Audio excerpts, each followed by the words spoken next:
Hello everyone, welcome to my channel. My name is Anim Klesha.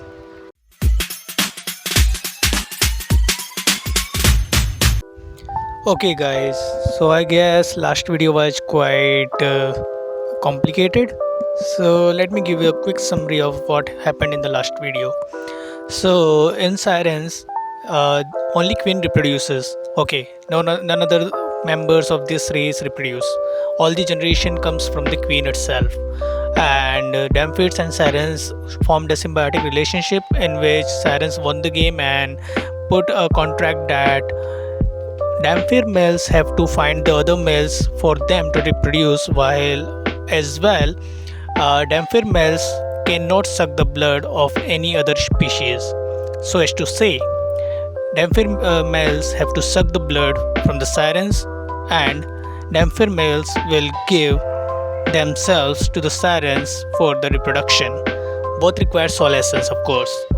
I mean, Damphirs take the soul essence from the blood, while Sirens take the soul essence for the reproduction. Now, the problem is the current queen of the Sirens went to eternal slumber. Due to the slumber, there will not be any reproduction. Currently, Damphir males can take the blood of the present member of the Sirens, but if the next generation doesn't come, Sirens will die out. And if Sirens dies out, Damphir males will also die out. Damphir race will also extinct. So that's the current issue. And that's why Plum came over to Sora and Shiro to solve the issue in order to win the queen's game, to wake her up and for her to reproduce so as to make the future generation of the Sirens and both of them to continue coexist. Okay, so in this video we are going to start part 5 of the chapter 1 of the volume 4. I know this chapter is very long, truly very long. I think there will be one more part, I'm not sure. Okay, let's start. But why? The conditions aren't bad, are they?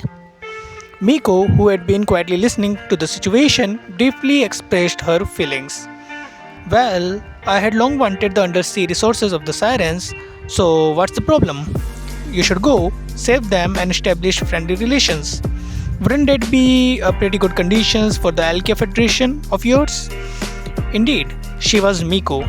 A faint smile surfaced on her face and she understood everything clearly. What Plum said about only being able to beg Sora and his companions had come to spread around. The Damphir and the Sirens were left with nothing to gamble. In general, the friendly relations alone or their degree of resource did not constitute enough of a reason to help them. If one wanted their territories or the resources, they would get it as long as they ignored them and let them perish. As being subdued did not add any harm on their side or affect the race's survival, there was nothing to be earned to begin with. But with the goal of uniting the exceed, Sora and Shiro were the exception. It would be bothersome even if a single race were to perish. The Eastern Union wants their resources, and it can also be used to lessen the gap between the national strength of the two nations. Also, if they were successful, the Alkia Federation will have two races added in. Implicably, it was indeed good terms. Sora shook his head in anguish and stared at Plum. But this is impossible, Miko-sama. Didn't you hear earlier? The game that Plum was speaking about. A romance game, right? What's the issue? The perplexed look on the Miko's face remained, and she sounded surprised when she asked that question. But Sora clutched his head in irritation and revised what he had said. No, it is a romance game where the likability factor are uncertain with the real-time dialogue and action. What's the difference? Very much of it. That's not a dating sim, that's an actual romance game. Sora exaggeratedly waved his hand and shouted. No, a real romance game. Is that even a game? And then again, what is love? It was a really philosophical question. However, since it was proposed as a game, Sora naturally did some incomparably serious investigation on it. He said if it was like unusual romance games, things would be easier. To put it simply, all you need to do is reach the condition and increase your likability. But what about this situation? This guy actually just casually said that this is where the likability factor are not certain and the dialogue and the action are unrestricted and it's even going to happen in real time.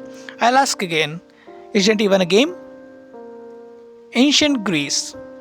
The philosophers and the debaters of that time would probably have asked themselves quite similar to this. Sora gave off an aura similar to them. With fish still dramatically raised, he began an unceasing torrent of loud declarations. What is the reality of love? Can games with such an ambiguous concept be called a game? With no meaningfully stupefied cards, combos, or playing a style, can a poker like this even be called a game? To add on, what is love? Love is longing and affection. It's two words. First, the forms of these words are different. Since they are of different forms, the pronunciation are also different. With different pronunciation, the meaning is definitely dissimilar. Longing and affection. At the end of the day, what exactly are they? The sages of the past had said before to love thy neighbor. But he does not tell you to go to sleep with your neighbor's wife. Sora spoke with the sincere eyes. In contrast, Miko's eyes were icy cold when she replied, isn't that just nice for you? You can use your silver tongue to deceive her into falling in love with you, yeah? Isn't constructing frauds something you are master at? However, when Sora and Shiro heard what she said, they looked in pain as they shook their heads in reply. Cannot do it. Yeah, seems like there's still something I must state, Miko-sama. The sharpness of their gaze increased intensely.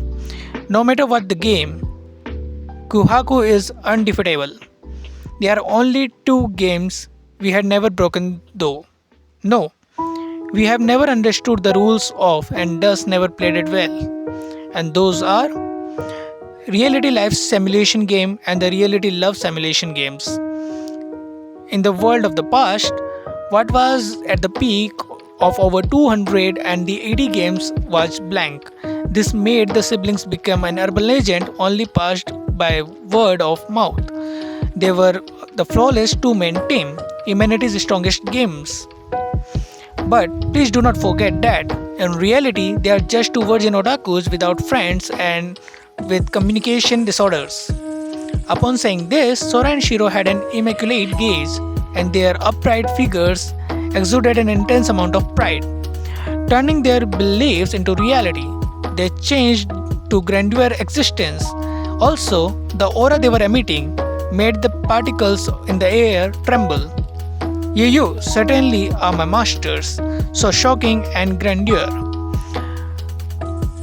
I don't really get it, but you two are really cool, das.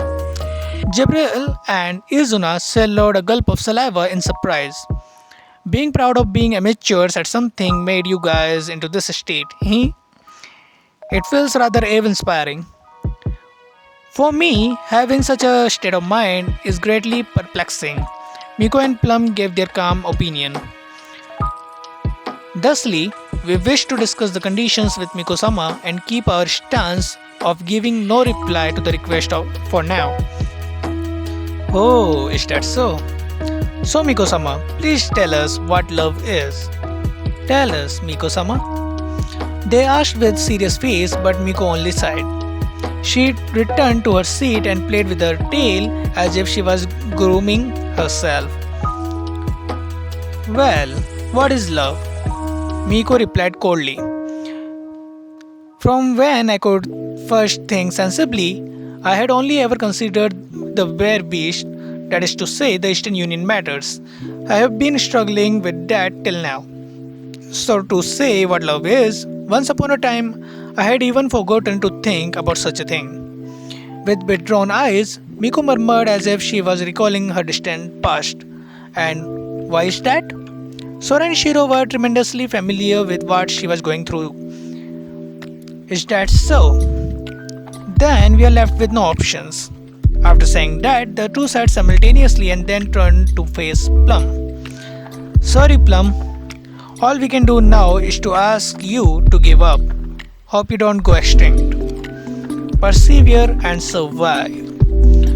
Being so easily discarded for the third time, she began to cry with distressed shouts.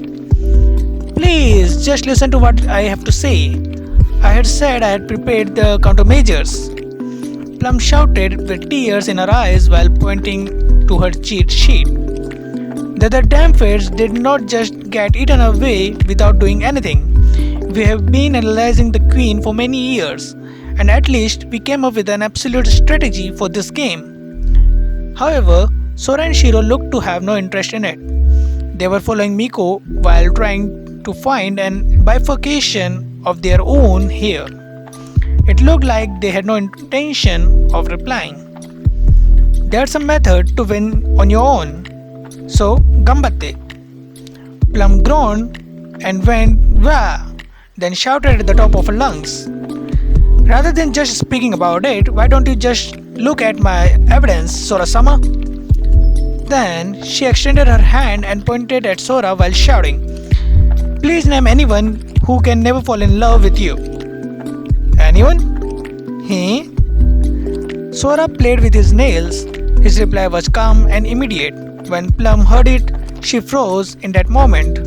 In contrast, Sora was gazing in the distance, like a monk giving a sermon. He looked calm and at peace. If not for the use of the pledges, no one would fall in love with me even if the world were to end. As if he had just set forth the truth of impermanence, he continued preaching his situation like he was an enlightened one. Dad, I really sympathize with you. The grandeur turned Buddha like Sora had indirectly forced Plum into saying that. Then she tried to put forward alternative solution. Then can we use on that Sora-sama? Use a magic to make the queen forcibly fall in love? Sora unconsciously let out an "oh." Of course, since the condition of a game to awaken was her to fall in love, if there was that kind of magic, it does count as a victory. If that's the case, the situation is difficult. On the other hand, Jibril began to harbor doubts and suspicion in her eyes after hearing that statement. What does it mean to forcibly fall in love? Because of the 10 oath, that should not be possible. But Plum looked like she had long awaited that question to be asked. Yup, it was not possible under normal circumstances, however. The queen intentionally fell asleep hoping for someone who can make her fall in love. In other words, it is her consent. Thus, we can use this to interfere with her feelings. Her reasoning followed the same reasoning while interfering with the dream. Plum had both hands on her hips when she spoke. Seeing Plum stand tall, it added to the sense of confidence to her face that was usually oozing with misfortune. Sora judged that she actually looked confident. Thus, he winked at Jibril and nodded his head. Well, if even I, who does not understand the feeling of love, can be effective in this, I guess there indeed a way to emerge victorious. Sora spoke while he walked forward. Then, why don't you just try it out on me? And let Shiro be the judge of this effectiveness. But can't. Seeing Sora walk forward, Shiro pulled his shirt to stop him. He? What is it, Shiro? Can't. Shiro's gaze wavered for a split second, and really only for a very short split second. And Sora could not detect the reason why. Thus, Shiro's mind was currently running at a full speed to think of a reason, to think of an excuse. And then, when Shiro found out an excuse, she spoke it choppily. Nee, if I fall in love, I don't know what I'd do. Shiro, are you doubting your own brother's iron will? Sora asserted his grief, as he took sufficient pride in his ability to maintain self-control. But for Miko, who had the very best ability to exceed the standard practices and even look into the changes in another's heart, unlike Sora, she seemed to better understand the changes in Sora's emotion. Miko began to giggle. Alright, why don't you try it on me? Miko sama? Miko's gaze seemed to as if she had just seen something amusing. She continued speaking. I too do not understand the feeling of love, so this should not be a problem, right? But Shiro was still on high alert, so she asked Plum, can it be undone? It can, no problem at all. Ha ha ha ha, feel at ease. The type I like is different from that. Shiro and Miko seem to have mutually understood the meaning behind their words, and Sora was the only one who could not keep up with what their conversation. Do you guys know what those two are talking about? My deepest WZ masters, I do not. Sorry, I wasn't listening then. Thus, Jibril did not get the reason behind it, and it was naturally impossible for Izuna, who was already yawning, to know what was going on. Ignoring the three of them, Miko stood up and took a step. Then she silently and immediately appeared in front of Plum. Come on, weren't you going to try it out on me? Yes. Then Sora-sama and everyone? Plum had instantly flinched in reaction to Miko's action, but she immediately pulled herself together and spread her wings while she spoke. When lacking the supply of blood, this magic cannot be used too many times, so please pay attention. The complex pattern emerged in Plum's eyes, and concurrently, a breeze blew within the room. Plum's wings looked they were woven from the night. The light circles that appeared had completely different geometrical patterns than Jibril.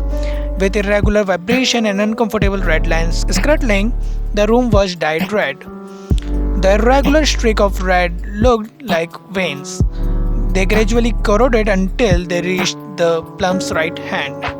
That hand began to move again, slowly and complexly. The feeling of elemental particles, the compilation of techniques turned into the spell of magic.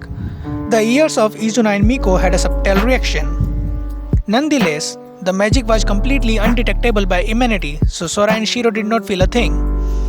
The only one who could correctly identify the magic and even see through the meaning of the complication of the technique was Jibril. But what?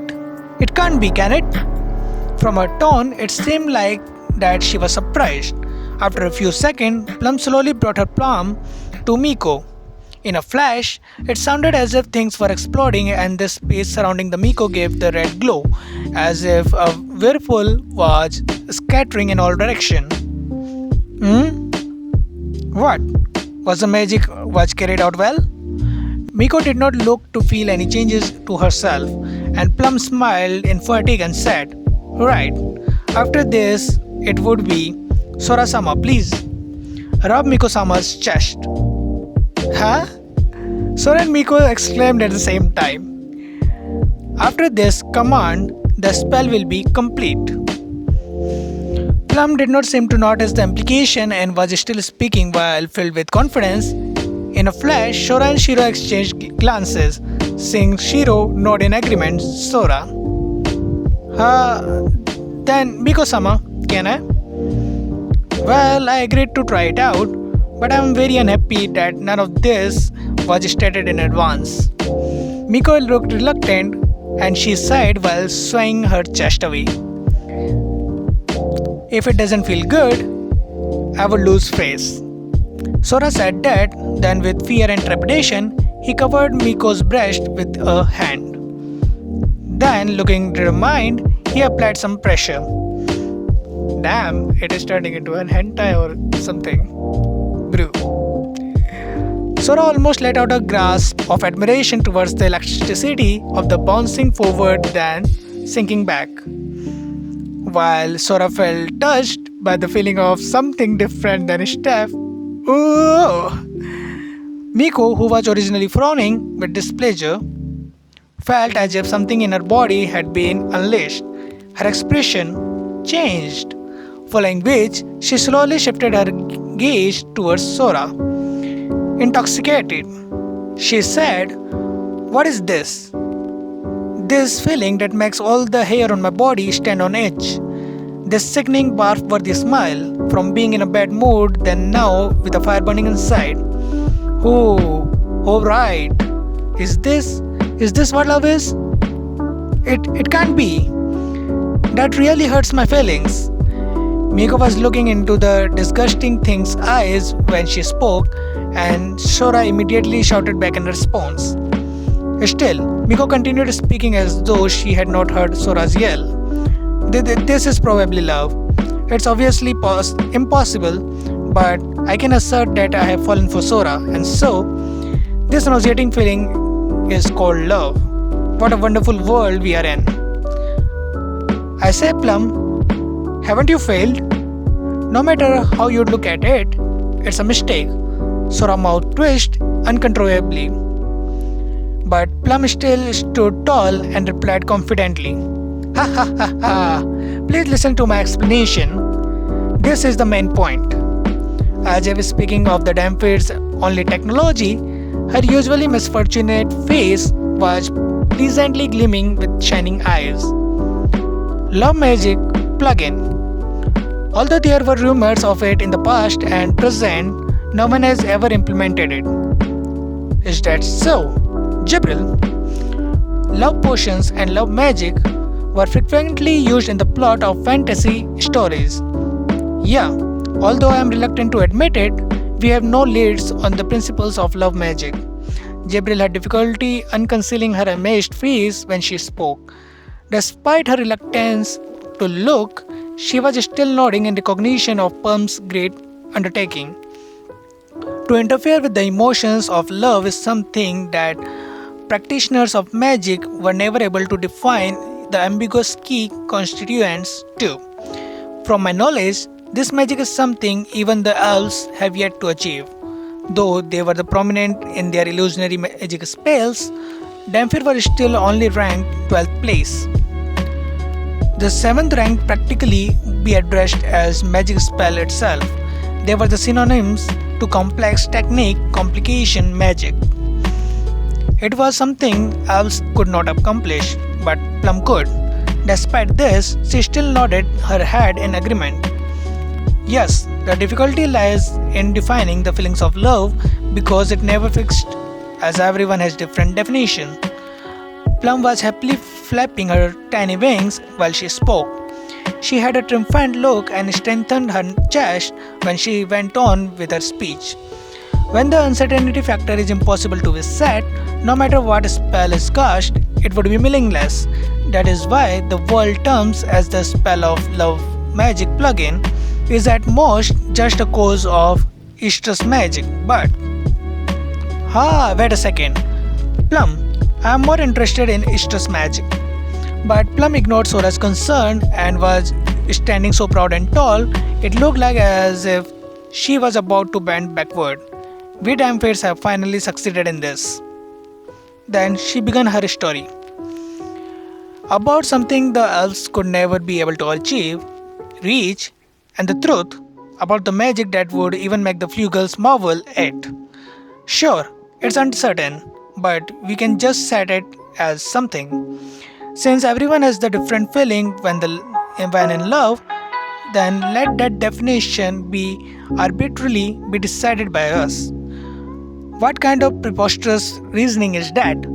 Having played games which often have the appearance of love magic, Sora had never felt such a strong sense of violation till today. Sora glanced towards Miko. Miko's gaze looked as if she was staring at garbage when directed at Sora.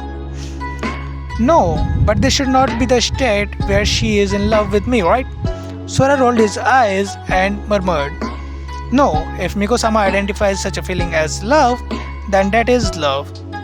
After all, love is just a misconception." Plum was filled with confidence. Disguises and illusions, this was what was so categorically asserted by the race who is the most adept at the manipulation of one's spirit and cognition.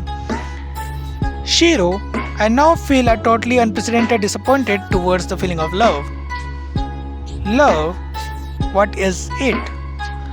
In spite of the philosophical contemplation on the problem at hand by the sibling, Plum grew even more excited as she spoke. Alright, Sora-sama. Miko-sama must have identified disgust as the feeling of love. Now, if you strike while the iron is hot and tell her the utmost disgusting of the disgusting lines you have, being called disgusting time and time again, although Sora had many things to say, he temporarily swallowed his words. Ah, I really want to lick Miko. Upon hearing the random line that Sora had just thought of, Miko's reaction was that she could not retreat. Ah, you can't. Sora, you can't.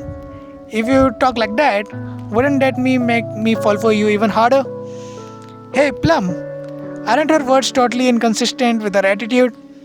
She looks like she is incredibly disgusted at me. No, I should say instead that those eyes are obviously telling me, go to hell. Sora was gleaming with tears. He looked like he wanted to grab Plum and scream into her chest. However, Plum still shook her head with immense pride in herself while spoke.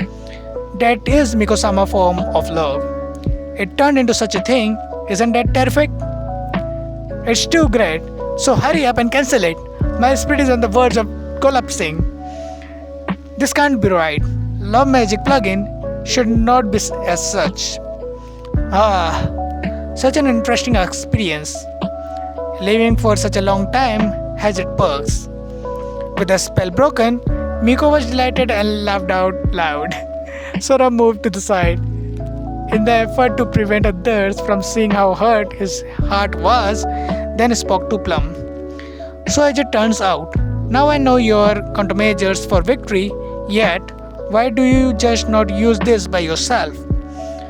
With such a means to make another fall in love unconditionally, the damn fish should be able to manage this by themselves, right? But Plum dropped her shoulders and replied dejectedly, because the Damphair's last male is still a child, the queen requested for a prince. Plum drew a circle with her hands and something seemingly magical emerged. She continued her speech. This magic is an illusion that feigns one's cognition. It works best when used with a male with reproductive capabilities. At that moment, Shira was still wordlessly pulling at the hem of Sora's shirt. She passed her phone to him. Sora glanced at the words typed on the phone. That doesn't sound like Nick has to do it. Well said. Hearing Sora's words, Miko and Izuna ears moved. Plum, let me ask you. Can the Queen's game be challenged by multiple people at once? It can. It should be possible, because the interference spell with the Queen Dream will become large scale, so it may result in problems. But conversely, why can't Sora-sama just challenge the game by itself? Sorry to say this, but since plugin is our final measure, we do not intend to issue the challenge. A frontal attack should be launched. We must first raise our chances of victory. The swindler still has the cheeks to say that. Hey, why is Miko-sama saying something I cannot make heads or tails of? In plugin, fraud are specified to win. It would be different if the cheat to pull was to ensure that we have a trick if we are caught cheating to prevent a loss, right? Miko and the rest did not understand, but in Sora and Shiro's original world, though they used philosophical warfare and pull cheats, they kept a consistent principle to never use plugin. Games in particular requires one to exhaust all means of winning in the range of rules. When the fundamental rules are ignored, it cannot be called a game. It means to make use of the game's bug or an OP character as long as it is officially recognized that it can be used for the sake of unscrupulous victory. But using a means that defies the rules is absolutely out of the question. After that, Sora nodded and ended this topic. In that instant, Sora suddenly shifted his line of sight to Miko and nodded again. I say, Miko-sama, can you swim? To this question, Miko shook her head in response. Since you don't know how to swim, you can just walk about in the water somehow. As long as Miko-sama agrees, I will agree to her request to advance to Oshendo. That makes sense. The remuneration is not bad and it will be a sure win. Really? Miko-sama, among the people you know, aren't there any suitable candidates? Upon hearing this question, Miko stopped for a while to think about it, and then she stopped her mouth from speaking by covering it with her hand. But after thinking how Sora's expression would change, Miko concealed her smile while she spoke. Hasune Ino, that man should have about 30 wives, yo. What the 30 wives? That's way too much. Okay guys, that's it for this chapter. Part 6 in the next video. Hope you liked it. Like and subscribe and stay safe and positive. See you in the next video. Peace out.